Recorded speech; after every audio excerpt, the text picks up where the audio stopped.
Well, good morning, beautiful people. As you can see, I'm not here today, but we're going to do your lesson using Screencastify and our slideshows in your book. So if you would, make sure you have your book out and open your book to page 7. We're going to be talking about identifying integers and their opposites. And the essential question is, how do you identify an integer and its opposite? And this goes along with our standard of understanding that positive and negative numbers are used together to describe quantities having opposite directions or values. And we use these for like temperature, above and below zero, elevation, above and below sea level, debits and credits. That would be like with money, positive and negative electric charge. And we use positive and negative numbers to represent quantities in these real world situations. And in each situation, zero is represented by that the place where the positive and negative changes. Our learning targets is to understand that the opposite of a positive is the negative value, and the opposite of a negative is the positive value. We're going to use integers to represent real world situations, as in temperature, dealing with money, elevation, sea level. And we're going to explain the meaning of zero in a real world context. Moving right along. Those are future lessons. So if you would please open your book to page 7, and we're going to go through and talk about identifying integers and their opposites. If you notice right here, we have a number line showing the positive and negative, and zero is the place where naturally that changes. And that would be like with temperature, you would have the zero where it would change from positive and negative, elevation, debits and credits, all that kind of thing. And let's talk about what an integer is. An integer can be used to describe the value of many things in the real world. The height of a mountain in feet may be a very great integer, while the temperature in degrees Celsius at the top of the mountain may be a negative integer. Our vocabulary words here, things you should already know: equal, greater than, less than, negative sign, number line, plus sign, and whole number. The new words are going to be absolute value, inequality, integers, negative numbers, opposites, and positive numbers. Okay. All right, so looking at this, the red dot assignment in your book is going to be something that you're going to do after this lesson is over. But when you go through the examples in that, the blue dot, the purple dot, and the orange dot are for practice. And the orange dot gives us 2 questions that basically demonstrate what the homework assignment's going to be. And the red dot is the homework assignment. So if you look at this, and when we go through these examples, we're going to talk about positive and positive numbers are greater than zero. We use a positive number to represent a gain or an increase. And we can include the positive sign. An increase of 10 points is plus 10. A flower growth of 2 inches, that increase is plus 2. A gain of 15 yards in football, that would be plus 15. Negative numbers are less than zero, and we use a negative number to represent a loss or a decrease. Also use a negative number to represent any value below or less than a certain value, and we include the negative sign. If you take money out of the bank, a withdrawal of $30, your bank balance is going to go down, so that would be a negative 30. If you have a decrease of 9 points, like on the stock market or something, your points go down, negative 9. 2 degrees below zero would be negative 2. And you can see here, with regards to the number line, how those would fall and how the opposites just kind of balance each other out. Opposites are the same distance from zero on the number line, but in different directions. Negative 3 and 3 are both opposites, because each number is 3 units from 0 on the number line. And integers are a set of whole numbers with 0 and their opposites. So all of these numbers are integers: 0, 1, 2, 3, 4, 5, 6, and -1, -2, -3, -4, -5, and 6. And when we're talking about opposites like 6 and -6, the distance away from 0 to 6 is 6 units. The distance from 0 to -6 is also 6 units. And remember, distance is always going to be positive. So that's how we get absolute value, because absolute value refers to the distance away from 0. Okay. All right. So let's look at this. Positive and negative numbers. Everybody look at page 7. How do you identify an integer and its object? Remember, you should look for numbers that are the same distance from 0 on opposite sides of 0 on the number line. If we look at this, a positive number are numbers greater than 0. These are the positives. Negatives are numbers that are less than 0. And you can write positives with a plus sign or without, but negative numbers always have a negative sign. And if we look at the sample question here, it says the elevation of a location describes its height above or below sea level, which has an elevation of 0. So sea level would be like your natural 0 in elevation. Elevations below sea level are negative numbers, and elevations above are positive numbers. So if you look at the location and elevation, Little Butte, point A, is 5 feet above sea level. Cradle Creek, point B, is -5. Dinosaur Valley is -9. Mesa Ridge is 8, and Juniper Trail is -3. So if we look at this example, and let me see if my camera will work. Yay, it's going to work.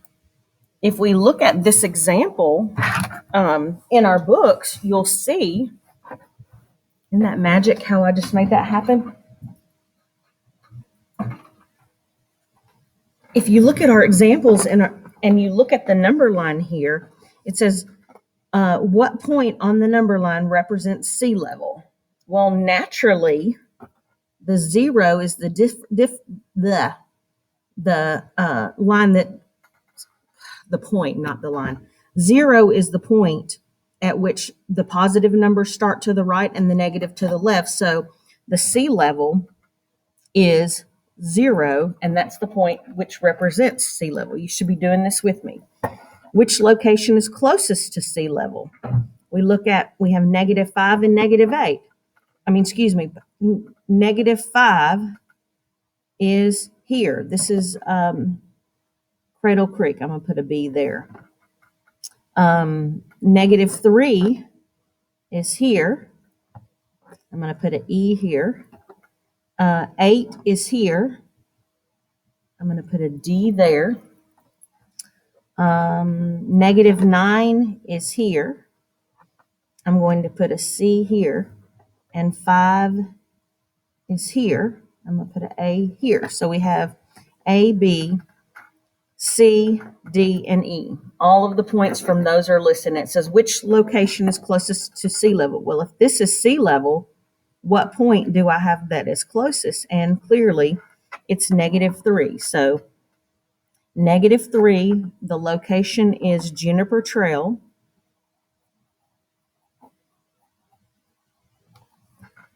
And we know this because why? Is it closest to 0? Yes. Because it's closest to 0. All right. Let me autofocus this. Okay. Next question. Which two locations are the same distance from sea level? Well, if this is sea level, let's go out. We have a 5 and a -5. Those are the same distance. So if you look at it, 5 is Little Butte. And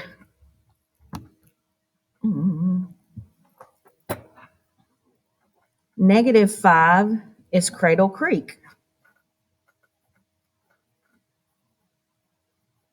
So those are the two locations.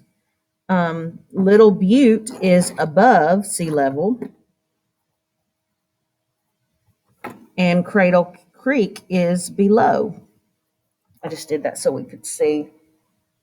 And if we look at the next question, which location has the least elevation, and how do you know?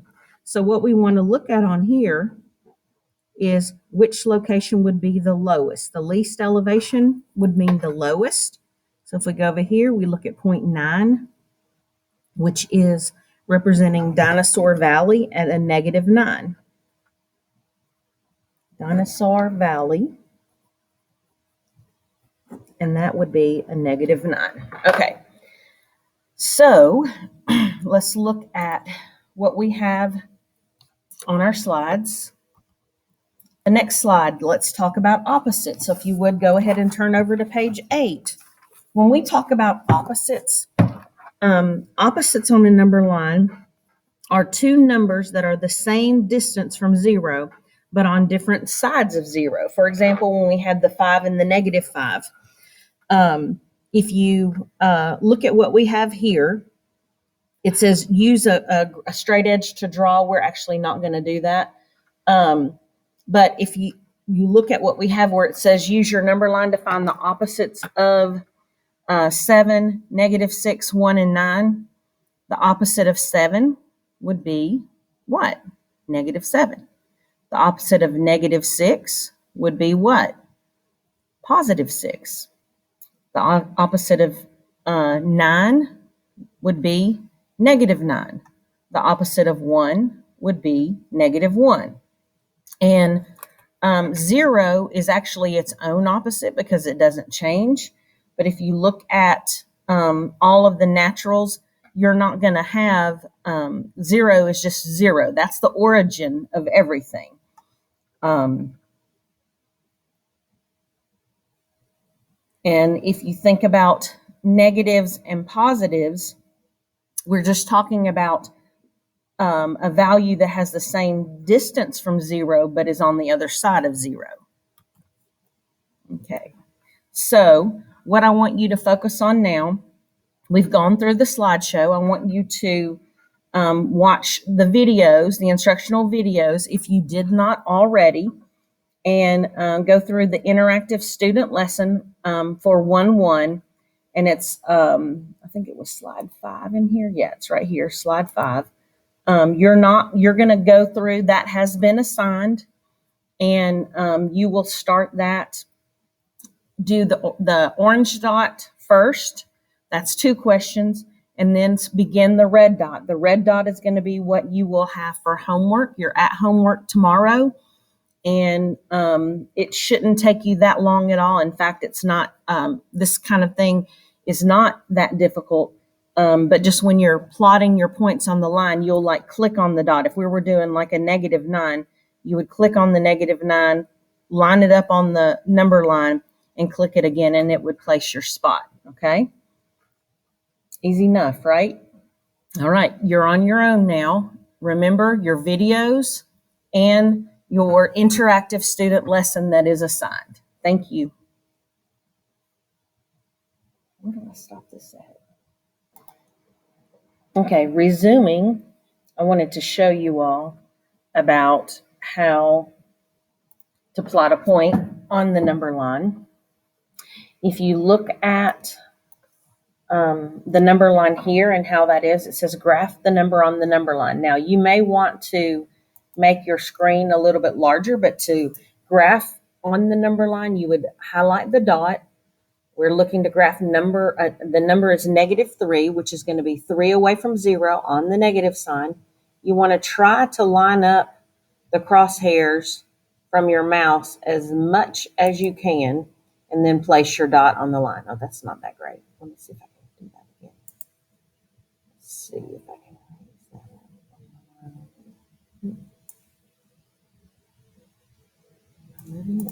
What did I do? Anyway, that's how you would do that, and you would place it and check it, and that's what we're going to do with our lesson.